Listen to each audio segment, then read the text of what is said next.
Kurt, thanks for joining us. We appreciate it.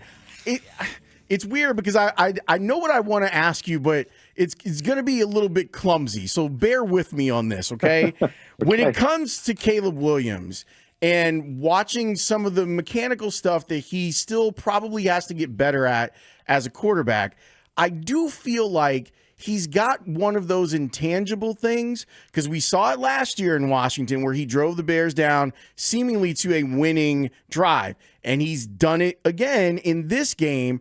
I feel like the game kind of slows down for him at the end, and there's something about him at the end that I feel as comfortable as I've felt with a Bears quarterback in a long time if I know that he's got the ball in his hands with a chance to win it. I mean, it's what you're looking for. I mean, you can look across the league for 6 weeks, and how many games come down to that drive, that play, 3 points at the end of a game? And so, I mean, obviously that's a good thing. You know, the one thing I would say about oftentimes in 2-minute drills is you really do go back to base plays. You go back to, a handful of plays. We would have probably 7 to 8 plays, kind of our favorites or my favorites, answers for a lot of different things in those minutes. It wasn't an entire playbook. It wasn't new plays that you put in, for that week. It was, these are our base plays. This is what we've been doing since training camp. This is our 2-minute drill every time we go out. And so oftentimes quarterbacks can be more comfortable in those moments, as long as they don't allow the pressure to get to them. And, Caleb has dealt with that pressure and been in those moments so many times that that the game often simplifies. Defenses simplify, talk about the prevent defense, whether it's prevent or not, whether they're playing soft or not. They're just more base in those situations. So you're not seeing as many different looks. So it's a great sign. And it's one of the reasons why I think quarterbacks have more success, in those moments maybe, or it seems a little bit easier. They can play a little more free. And I think that's probably, to your point with Caleb, I think anytime we see him playing free, he's the best version of himself. Now you want that freedom to be within structure. That's what Ben's always talking about is, we want him to play fast and we want him to play without thinking and reacting, but it's within the structure of what we're asking him to do. And I think he's getting more and more comfortable. I thought he played a really good game last night. Just top to bottom, just making plays. And there's still moments where I think he plays fast and he plays a little bit tight. But he's getting more and more comfortable, and I think playing more and more free within the system each game we see. Kurt Warner with us. Kurt is in Europe because the NFL is taking over the world 1 week and one game at a time. And every Sunday morning, Kurt is somewhere else calling a game, and there's another one coming. It's unbelievable. But let's hope he gets a better one than the one he had to watch this past Sunday. Boy, My God, that was rough, and we all feel for Justin on whatever empathetic level that whether we know him or however, you know what I mean? Like that was that was rough stuff to watch. That's for sure. But it was a tough offensive performance really by both teams. I don't really know what we were trying to do, but ended up being a close game and came down to the end. We had a little bit of drama in it. So that's what you hope for at the end of any game like this. But yeah, I'm hoping the Jags and the Rams bring their offenses over here to London and we get to see some more fireworks this week. We feel really good about this win though. And you just spoke about Caleb right there. And should we feel as good as we do about this burgeoning relationship between Ben and Caleb and the play we're starting to see? I mean, I don't know why not. And I think you look at different scenarios too. I mean, yesterday they get up big early, and so you're feeling good, but then they fall behind, and then you're like, oh, okay, now we got to come back, and they do that. And so, I just think that the nature of the different situations you're seeing as well, that they're not all easy situations. They're not all easy games. But being able to find ways to win at this stage with a new coach, with a new offense, and all of those things. I mean, I'm excited. I'm excited about what I'm seeing and the offense that's out there. I mean, there were times last year where, it just didn't look like a functioning offense. this offense does. And again, they've had moments they've sputtered and games where they haven't been as good. But I thought last night was as good as any they've played, just in terms of mixing it up. And they ran the football well, and some short passes that were big plays, and then Caleb making big plays down the field, and their playmakers getting involved. It just looked like a NFL offense should look. And that to me is what excites me, that we're only 6 weeks in to this experience. And it sure looks to be going, really well and going in the right direction. And it excites you that 6 weeks in, what could it look like after 12 weeks?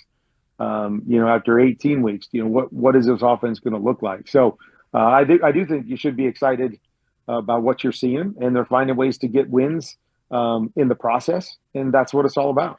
Considering your story of making it to the NFL, when you see a guy like Theo Benedict, an undrafted left tackle from Canada, that finds his way not just on an NFL roster, but is now the starting left tackle of the Bears, what's your reaction to it? Well, I think my biggest reaction is always I believe there's talented players that are out there that don't always get the opportunities that other guys get, and whatever that reason is, and why they fell through the cracks, or why they didn't get an opportunity, or whatever.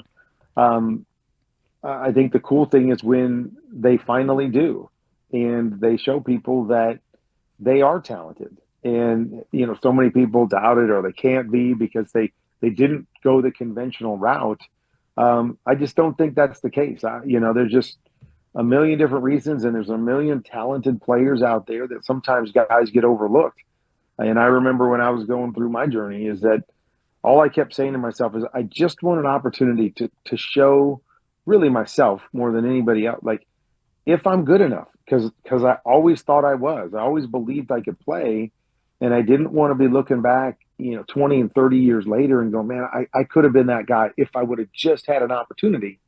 Or just, be that guy that just constantly was envious because I thought I was good enough and never got a chance.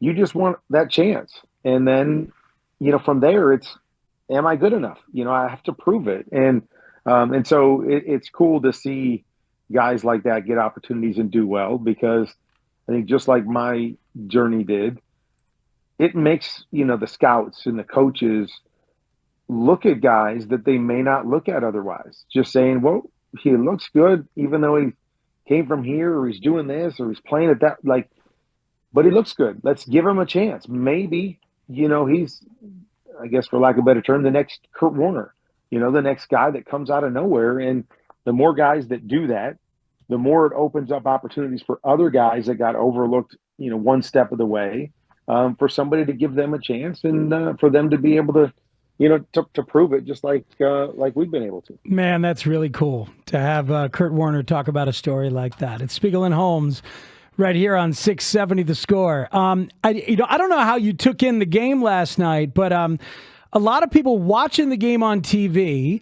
have seemed to have been upset with Troy Aikman in terms of being, whether it's critical of Caleb or pointing out when Caleb was inaccurate a couple of times. And there was several different instances. We're going to talk about it later, but what we're watching is like a kid growing in progress. So I was okay with it, but I wonder how you feel about, when a quarterback, a Hall of Famer, is criticized for just talking about a game that's in front of him. How does that register to you? And I'm not sure if you were watching it last night or not, Kurt. No, I didn't get to watch it. I just watched the film on my own, so I didn't get to hear, Troy's comments. And I just think that there's just so many ways to do it as an analyst, and I don't know if there's a right way. I think the thing you try to do when you go into analyzing is try not to bring any of your bias to the broadcast. Like, you come in and you may have feelings about who a guy is, love him, don't like him, these are all of that stuff. Like, we all have opinions that cover the game and analyze the game. And the goal when you come in and do a game like on TV or radio is you try not to bring that bias to the table, and you let the game tell the story.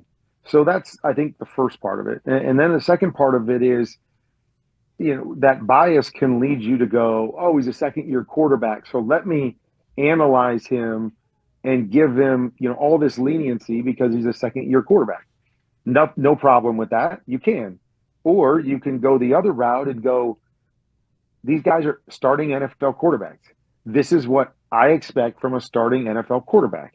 And there's, to me, nothing wrong with that either. That there should be a standard. There should be, this is what, how young, if you're starting in this league, these are things you've got to be able to do.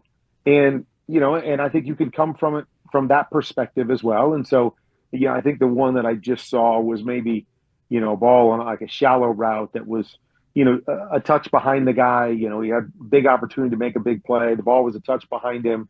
And I think Troy, said something about, that idea. You got to have that ball out in front of him.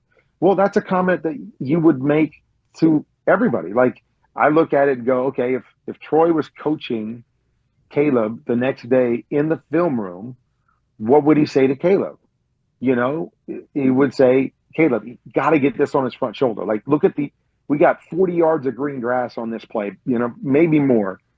Just got to give him a good ball, and whatever that is, technique was bad, whatever, that's what you would do. And so I have no problem with an analyst saying the same thing on TV. Like, hey, Caleb's got to give him a better ball right there. Might not have been awful, but a better ball makes it easier to catch. A better ball leads to 40 yards instead of maybe what's 4 or 5 yards.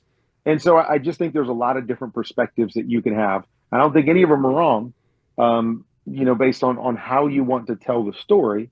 But that's why, I would never have a problem with that. Like, if I'm playing in that game, if I'm Caleb and I had that route and I threw the ball and it was behind my guy and I saw what was in front of him, I don't need somebody to say, oh, well, that was an okay pass and he should have caught it.